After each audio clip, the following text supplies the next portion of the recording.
was the idea behind your building this canoe we've all heard about and most of us haven't seen. And what we'd like is a full story. Make an effort. I don't know. Come as close as we can. Well, I guess the original thing behind the canoe was the fact that I was teaching Northwest history at Renton High School. And in the local schools, that includes not only the traditional state history course, but includes the Northwest region, maybe as far along the coast. Really, we're talking mainly about coastal Indians, although we extend across the mountains into Plains Indians as well, and some others. But a lot of it has to do with coastal Indians that extend all the way from the Columbia River up to southern Alaska, places where there are big cedar trees, giant cedar trees, a couple 100 feet tall, maybe, huge diameters. And these people had a civilization, really, a society that was unusual in the world, in history, because usually before you got a well-founded, artful civilization, you had to have farming so that people could stay in one place. But here, the source of materials, food, and cedar actually, were so abundant, and other things that, and with salmon in particular, this was a staple basis for food, that there was no need to be wandering around all the time. They have permanent locations. But they had to have some kind of boats. And I don't know how far back the earliest ones go, but we know that as the Ice Age moved away, only maybe 10,000 years ago, that people began to move in here and be able to live here. And somewhere the Dugout canoe came along. And I guess that I or we wouldn't have done any of this except for the fact that somehow people in America think of Indians as horseback riding, wah-wah-wahing, teepee-dwelling individuals. And it interested me that over the years, as I taught Northwest history, that people didn't seem to get it. They would be aware of it, but it would drift away. And I guess the key feature happened when I came back from summer vacation, along with all the students, of course, and I walked into the cafeteria where there was a stage, and above the stage was a giant picture of a Plains Indian, not a Northwest coastal Indian at all, who looked surprisingly like Elvis Presley, as a matter of fact. And I was incensed because our school was named, had a logo, the Indians. And to have a Plains Indian up there just didn't make sense. The very grounds that the school was located on were at the south end of Lake Washington, which has always connected into Puget Sound and thus to the ocean and the world, Alaska, and so on. And it seemed like the teaching had gotten nowhere. You know, books, lecture, pictures, projects. What does this mean to anybody? I mean, the very location of the school had belonged to the Duwamish Indians, and on that particular ground, when the school itself was built, there lived an Indian family by the name of Moses. And Henry Moses attended Renton High School. And when they were trying to think of a name for their teams, he said, why don't we call ourselves the Indians? And for that reason, Renton High School, in spite of all the other schools losing the term Indians, has been asked, please, has a letter from the mother of Henry Moses, who had a little hut on the school grounds where they lived when the school was first built, have a letter asking us to please keep the name Indians. Well, what year was this? And I'm guessing that was, it's been a long time since I've been teaching history now, or I've even been at Wren High School, but I'm guessing that it was around 1920 or before. Couldn't have been 1916, because in 1916 the school grounds were part of the lake at times of the year. Since then, so that's been changed. So that date is when the hut was on the school. The hut was on the school grounds at that time. You were teaching at that time. Oh, I wasn't even born at that time. Oh, that's what I was thinking. But Henry Moses himself was a fantastic athlete at the school. He played in all the sports, and so he was with the team members of the school when they decided to do that, and it was taken up.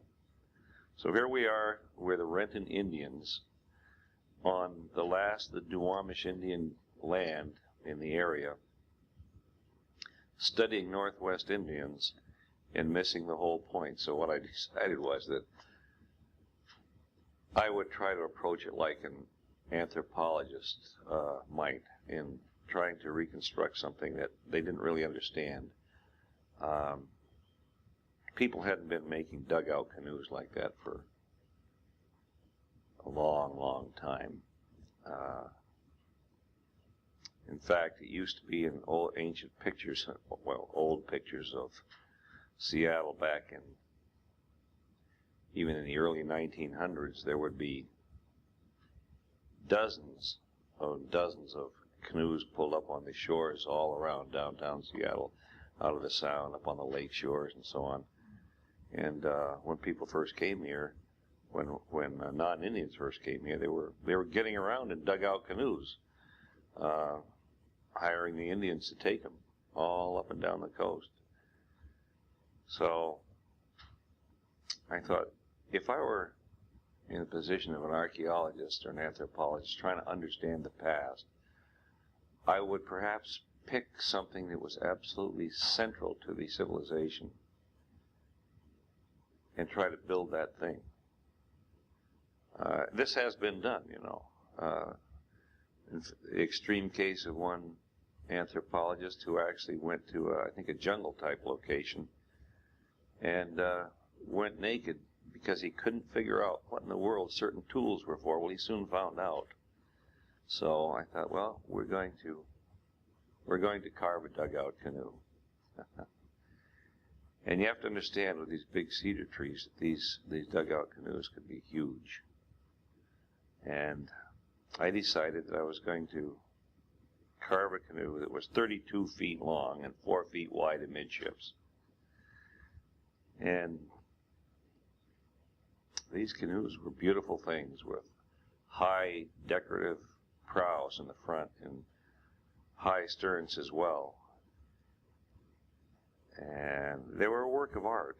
So I did some research, studied with the Indians up at Nia Bay, the Makah. And that's important because the Makah were one of two coastal tribes that were whalers. And so they had to have a whaling canoe. And this, of course, needed to be pretty big for all the equipment and people that they needed to do that.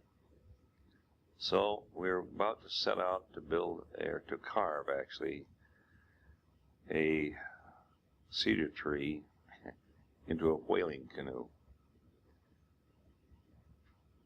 I think I'll skip all the research that I did with the Makah and others, but they were very helpful, and I didn't want to steal their idea and say that, okay, this was something we had created. I want their permission, and I got permission from the local Duwamish Indians as well. And having done that, why, I felt pretty comfortable in starting on it. I went and got a log that was 37 feet long, and it weighed 10,000 pounds, and dumped it on. You just go and get one. You don't just go and get one. I got a grant, and the grant almost ran out before I finally found one. Now, Took a period of a year. Well, that was a local school district grant that had been supported by some of the local business and industry, and as well as monies from the taxpayers themselves to make projects available that would be interesting to students, so they get involved in things. And so everybody that was interested would submit these applications, and I submitted one that was so outlandish I didn't think anybody would accept it, because so few dugout canoes had been carved in so many years that the art had almost been lost. And so here we're going to try it, and it's a particularly tricky thing. The Indians had elaborate ceremonies that they would practice before even beginning. Actually, mainly it would be practiced by the carver himself. And he would go off into the wilderness for a period of time and do a number of things that would spiritually prepare him to do this, and so that the powers of be also would not interfere. Because what you feared the most was that after a long, long period of carving, that then you come to the point where you have to heat the canoe with hot water, done by putting fires along the side with rocks, and when you fill the canoe with water and put rocks until it nearly boils, and leave it for a period of time, and then the canoe bends out to a nice canoe shape where it starts with straight sides. And it can crack, and the whole thing is ruined right then. You have to start all over again, and so this ritual was very important. So this, I was told by everybody that knew anything about it, you can't do this. It won't work. But we decided to do it anyway. So I set out to get a log, and that's not an easy thing to do, because it used to be that there were so many giant old-growth red cedar trees around here that when the first settlers that were non-Indians began to show up, what they wanted to do was get rid of the trees and let some light in, because these giant trees would grow up well over 100, perhaps 200 feet high, and the locality was rather dark under this canopy of giant red cedar trees, which are the predominant growth here. If we started now to let this place reforest itself like it was in the past, first you'd have huge thickets of blackberry vines, which are an imported thing, and then you'd have broadleaf trees that would shade out these blackberry thickets. And then above them you'd have Douglas fir trees, which would shade out the broadleaf trees, and eventually you'd have giant hundreds of year old forests of cedar trees that had eventually worked their way above the giant Douglas firs and would take the sunlight, and they would dominate the area. And all the undergrowth that we see today would be much lessened by all this. And the place would be peopled by birds and fish and animals of every kind that vastly outnumbered the small numbers of people who lived here in those days. They lived among the animal people. And you can't just go out and find a giant red cedar tree anymore. Now a big old growth cedar is a very valuable, high-priced thing, and it's hard to come by. But after a year of searching, it looked like it was never going to get one. And a wind blew, and blew down some trees up in one of the mountain passes near Chinook Pass up here. And when I happened to see a little article in the newspaper that told about that, and so I called the Weyerhaeuser Timber Company, and I think she did, actually, and she asked if one of those might have been a big cedar. He said he'd go up and look. And turned out that no, but he said, I think I might be able to help you anyway. This is after having officially asked him for help with this. But this just happened to be the right person at the right moment. And he said, come on and take a look. So I went out and had a look at a giant stack of cedar logs. And it was a typical Northwest kind of light drizzly day, kind of almost a misty day, and I climbed up on this towering stack, at least as high as a one-story house, actually higher than that, and looked along this tangle of logs. And I saw one sticking out on one end that looked kind of right. And then I could see maybe a third of the log. It was under some others, and I looked at the other end. I thought, okay, I think this will work. And I had $600 from my grant. I said, that's all I got. He said, okay, we'll give you a grant for the other $600. And I think he was, I think the log was worth way more than that, actually. But this guy let me have the log. And I got it on a big semi-trailer. A friend who lives in this school district, and dumped it on the school grounds and went bouncing down. Giant thing bouncing down off this semi-trailer, thundering sound, dust flying, bark flying. It settled, and then Luana came down, and a local Indian woman came as well with her son. And we just stood there and kind of silently looking at this. And we looked up, and there was a crow on the edge of the school building roof. And shortly the crow flew down, took a piece of bark, and flew away. And the Indian woman said, that's the spirit of Henry Moses. And I didn't know what I was doing in carving this canoe, in spite of whatever little education I got myself on it. And I would show up down there in the morning to begin carving all by myself on a weekend morning when there are no students around, as this was before school had started for the year.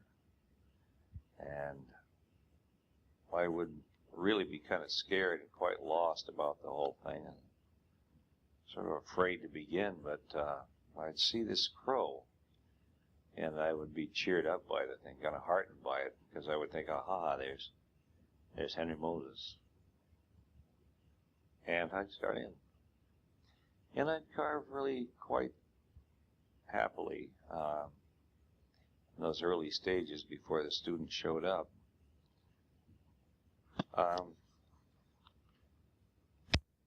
I say that I'd begin carving, and this was, it wasn't really a true carving stage yet. The first thing you have to do is look at the log and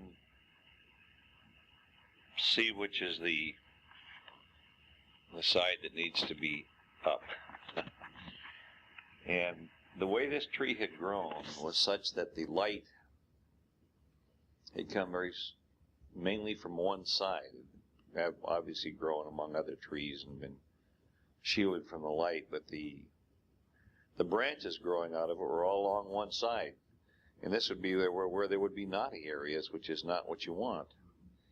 And so I decided to make that side the top, and proceeded to cut that off. And one thing you need to understand about cedar is that that is old-growth red cedar. That's an important distinction. That it splits absolutely straight. You can make shakes and shingles out of it so beautifully, not only because they last a long time, because of the particular oils that are in the red cedar, but you can make them with a hatchet-like device, a blade-like device that you strike with a wood block. And they just come off one after another, just straight as can be. And as a matter of fact, that's one of the many things about cedars that made civilization possible. Cedar provided a wonderful bark, could be woven into baskets that were so tight that they'd hold water, rain clothes that would shield you from the rain, hats, cloaks, and you could easily strike off long planks that they built their houses out of. So thus we get away from the concept of the Indian in the teepee. They had huge, long, elaborately built and decorated lodges called longhouses, and this is where they lived. And so what needed to be done with this is that a great big chunk had to be taken off the top to get down to where the canoe was going to begin. And I did that. And you just get it started, and after a while you just pry the whole thing off, and it goes off just as straight as a string. So that was the beginning of the carving. And you asked about tools. Interesting thing about tools. The primary tool used in the carving of a dugout is a thing called an adze. And there's a variety of kinds of adzes. There's one that you simply hold in your hand that has kind of a D shape to the tool with a blade sticking out on the bottom of the tool, and you hack away with it. And that's for doing smaller things. And then there are larger adzes that are something on the order of perhaps a hole type of a shape, but of course much, much smaller and not really shaped like a hole, but perhaps you can visualize what a blade would be like. And some of them might be anywhere from a foot long up to 3 feet long, that is as far as the handles are concerned. And the blades traditionally were made out of perhaps jadeite or some other kind of stone. And they worked fine at chipping away. Well, they worked okay, I guess. I've never seen one used, and I've never used one. All I've seen them, but those are museum pieces. But an odd thing is true, that after contact, that is after the settlers, so the non-Indian settlers began to show up, metal was available, trading occurred across here. And, of course, metal was a prized thing, and they would make blades out of that. And it vastly speeded up the process of carving a canoe. And they say that there were more canoes carved after contact than there were before. But there's another interesting fact, that there were metal blades before traders, settlers, or any non-Indians showed up here. And that was because fishing boats and other boats, for example, from Japan, would be shipwrecked in storms, and they would eventually drift all the way across the ocean and show up here, and there were bits of metal on them that the Indians then learned to use. Although there wasn't a whole lot of metal for blades, there was some. And actually sometimes, even after contact, there were known cases in which Japanese crew members, some of them had survived. So it leaves one wondering what influence there might have been by people like this over centuries, and this we don't know. You can only guess at it. But the Indians were extremely good at using fire for carving purposes. And so in studying with the Indians and asking questions about how this was done and other experts, nobody I ever talked to was ever able to tell me how fire was used. They knew it was used, but they didn't know how it was done. In other words, you don't just set the thing on fire and let it burn until it's a canoe. And some say that what you did was you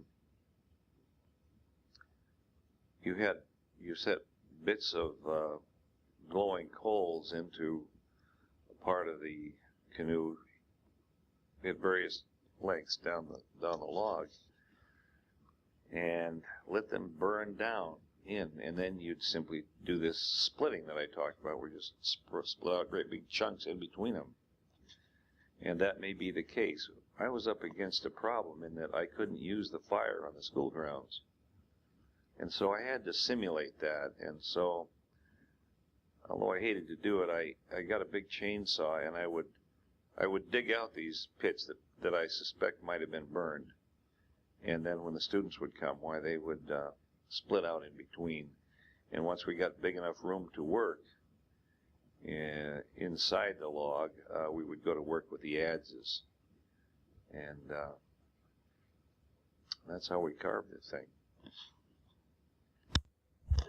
What was the diameter of the log? The log itself at maximum diameter was 4 feet. And it was 37 feet long as a log. But there are a variety of reasons why I couldn't use all of the 37 feet. For one thing, I wanted to make a 32-foot canoe in the beginning. And for another, there's a chunk on one end of the canoe, at least, the butt end of the log that I couldn't use. But we needed a chunk of one end of the canoe that would be around 6 feet long to make the very high prow on the front, because although the canoe is essentially all one chunk of wood, seamless, the very high prow is made at a raked angle that comes up very beautifully, and it has to be a separate piece. And interestingly, there's more than one reason for that. It has the effect of breaking waves. Some say it had a shielding effect when the dugout might be used for war purposes. I don't personally think that would be of any value. I doubt that theory. But it also has the grain running crossways to the front of the canoe, and thus ends the effect of the, what we call end grain, pushing into the water. So that it's a different kind of a grain that faces the water, which oddly is also the reason why you bend the canoe. You could, in the old days, get a log big enough that you could just carve the canoe nice curved canoe shape right into it. But I guess for one thing that'd be more work, but it would also leave, again, what we call end grain, the ends of straight grain pushing out into the water, whereas if you curve it, that's not the case. And that was at least one of the main reasons why you bend the thing after you're done carving it. But we weren't able to use fire, and since then, many new canoes have been made by Indian tribes around here, all up and down the coast. Nobody I've ever been able to find out about, and I think I know about all of them, nobody has used fire. And I have been in contact with one Indian, Ed Carey, over in the Suquamish tribe, who was planning to do it last summer, but something happened that he didn't. And I'm very much looking forward to when somebody does that, because I want to be a part of it. Interestingly enough, that since we carved that canoe, something has happened such that all up and down the coast, again from the Columbia River to southern Alaska, tribes, many different tribes, have started carving beautiful big dugouts. And theirs and ours have met in huge flotillas that have gone hundreds of miles, stopping at the villages along the way and picking up more canoes and proceeding on north. And in each meeting, where they have the traditional ancient ceremonies in these huge longhouses with fires and ceremony and costume ritual and the whole works. And I am told that we were a catalyst to that. When the first one occurred, it was called the Paddle to Seattle, and some some canoes came in from rather quite far away and pulled into one of the beaches on Seattle shore here. And then after that, why, they got bigger and bigger and bigger. The last one I attended, I think there were over 30 canoes, big, great big dugout canoes. And we were a part of it. Yes, I'd like to hear about the student involvement, whether it was an option or not. And I also am interested in whether a project of this nature attracted certain students in a way that was a life-changing event. And the flip side of that were other students just not wanting to be involved. Well, I'll try and remember all the parts of the question. But as far as how it affected students is concerned, I could say that, as expected, I think it was an individual thing. But I mentioned earlier, you have this energetic bunch of young students who I think they need a certain amount of action. I think you sit in class all day, and I think it has maybe not a very effective kind of result. And so we would maybe go outside and carve 1 or 2 days a week, because you still have to have class go on. There are other things besides the canoe. In this process, although we didn't know at the time it's going to take 3 different semesters with 3 different groups of students, a year and a half process. But I've always offered an option to students to do projects, related projects to the history study of their own interest. For example, this community we live in here is called Kennydale. One time a student decided to go around and interview the oldest people she could find in Kennydale, which was a separate town in the old days. And she ended up making a map of Kennydale as it was in around 1920 or so. And she got to take that home, of course, at the end of the year, but I since had people ask if they could find that student and get a hold of it, but it's too late now. But lots of projects like that. Some students, very bright students who don't seem to be academically inclined in what we think of as a bookish kind of a way. And yet, some tremendous things like that, projects have come up, really elaborate things, many of them to do with Northwest Coastal Indian Studies. But this was, of course, one for everybody. And anytime you start a major project like this, it happens that leaders will come up at different points, just naturally. Somebody's good at a particular thing, it turns out, and they rise to the surface. And then something else will come up, and then it'll be somebody else or some other group. And there are a whole variety of things involved in the process, including when we finished it, took it out in the water, the ones that turned out to be the real crewmen. So when we go out as a group during class time, we'd have 30 students out there or so, and they can't all be carving at once anyway. And so the thing was, you learn something by watching. And I'd ask everybody to do some, but others just really got into it. And some would like to sit back and mostly watch. And then for extra credit, some students would show up after school and on weekends. So I guess there's quite a variety of effects that it had on people. Did I leave something out, perhaps, that you had asked? Well, I had asked if this experience had become life-changing for people. Maybe it gave them such a perspective that they hadn't realized was within themselves, or that they went on to extend the experience in some way, directly or indirectly. I don't know. Maybe that's hard to measure. But there undoubtedly would be some that would be in that category, because some students really got deeply involved in it.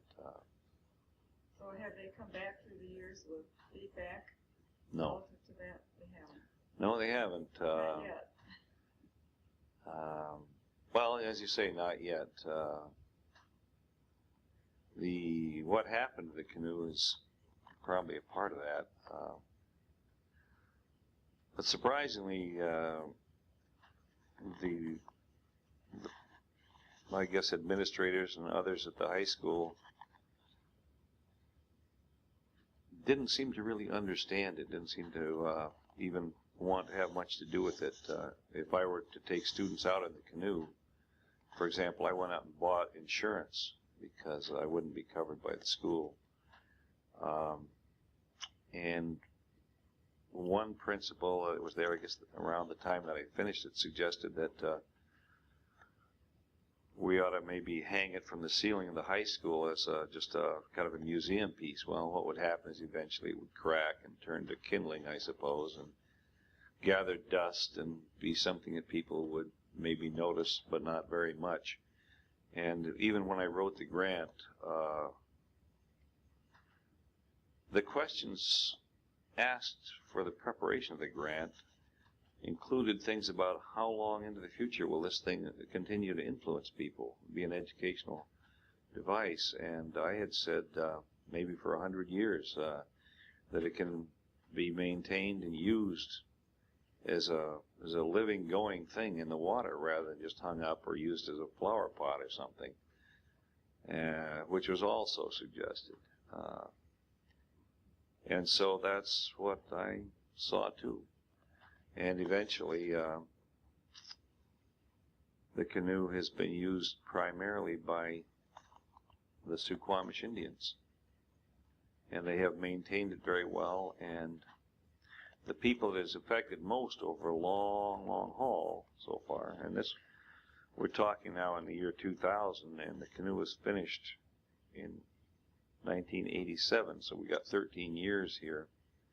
Canoe is still a healthy, continuing thing, but it's had to have lots of care and maintenance, a lot of which has been done by the Suquamish Indians. But they have a canoe society, and in the coastal tribes there has been, over the years, a loss of culture, and as a result, the loss of the sense of community, sense of self, sense of pride. There's been a problem with alcohol and other drugs. And we have leaders in the Indian communities that are trying to bring back this sense of culture and emotional health, pride.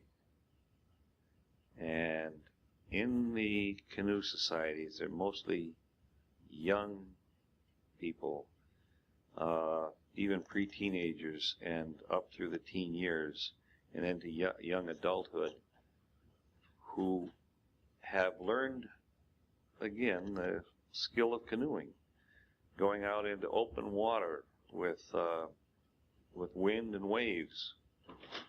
In fact, I can't remember how a particular story went, but it's a pretty good example of the sort of thing I'm talking about. So I'm going to ask Luana to see if she can remember it.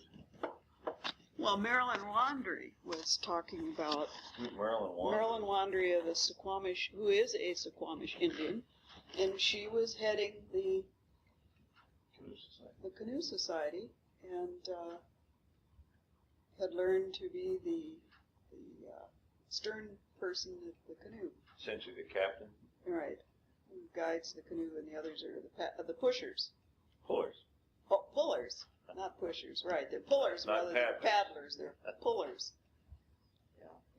So she's used to working with these young people, and they had invited a group of tribal kids who had no experience in the canoes, and they were somewhat rebellious and sassy, and there's very strict rules of absolutely no drinking, no drugs, no. I don't think they even allow them to smoke, although I don't know. I doubt it. Yeah, in fact, they go through cleansing rituals before they go on the trips. They actually go into the cold water and bathe. Okay. So that in itself is sort of a startling pattern. So they had these kids on, and they teamed them up with experienced pullers. And they complained, they hated it, it was stupid, it was, they were pretty obnoxious and about to get kicked off the canoe, and the other kids disciplined them, told them. The kids that had been long time The experienced team members said, this isn't the way we act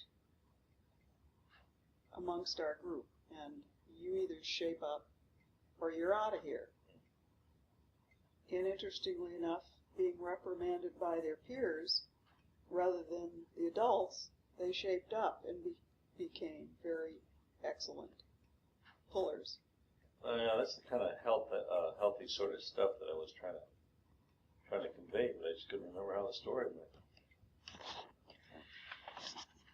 Well, anyway, that's the kind of example of the sort of thing that the tribes are after, and in the process of these long ventures up and down the coast from tribe to tribe, covering hundreds of miles, why they've also established a larger community that's interrelated now, and has a wonderful effect on cultural knowledge and health and experience of the Indian tribes. As we get ahead of our story a little bit, because the canoe hasn't even essentially begun to be carved yet at this point, and that's a hard thing to explain. But I must say that there's a very important thing that happened here, and from time to time there are those who have maybe a belief in mystical kinds of things that will feel that those things came to play in the process of carving and using the canoe. And I guess one can interpret that any way they want to, because it may or may not be the case. I'm not the judge of that, but an interesting thing that happened that was really critical in the carving of the canoe is that prior to the carving, not only had I gone up and studied the macaw carvings and talked to the macaw themselves, many of them, but I had gone to a demonstration carving of a dugout canoe at the Seattle Science Center, being done by a chap by the name of Dwayne Pascoe. And the way that came about was somewhat interesting. There's a renowned Northwest carver, artist, and student of Northwest coastal societies, the name of Bill Holm, written some really important works that have had an extreme effect on the Indians themselves up and down the coast, and as far as continuing carving is concerned in their old ways. And I had called him before starting to carve, and I had said, Bill, I'm going to start this project, and I have no idea what I'm doing. Is there anybody that's possibly carving one that I could go talk to? And he said, well, as a matter of fact, I think it's today, this morning, that an internationally known carver by the name of Dwayne Pascoe is beginning to carve such a canoe at the Seattle Science Center. So I hurried down there, and sure enough, I got him on the first day. And I was able to participate in that process from beginning to end. And that's how I learned something about how this was done.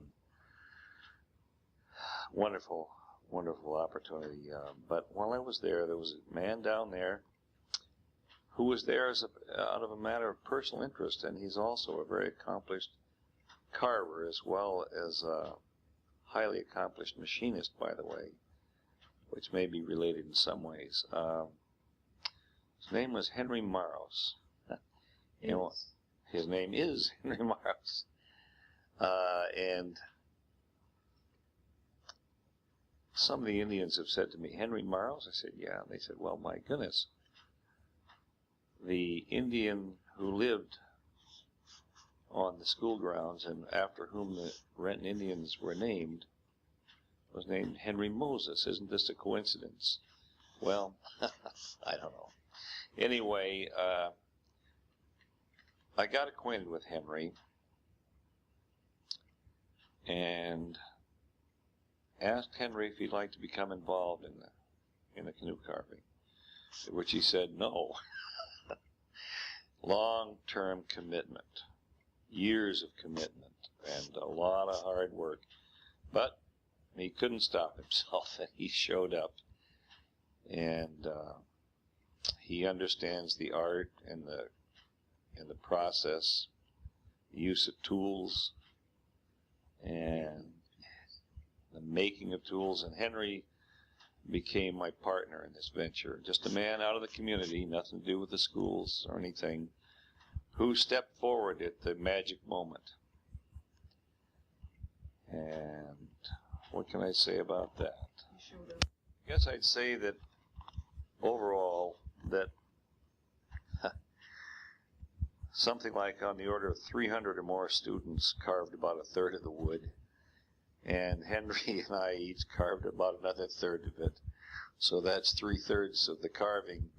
And as people have said to me, that's a lot of wood chips. When you're chipping away at a 10,000-pound log with hand adzes over a period of a year and a half, in fact, it makes such a big pile of cedar chips that you have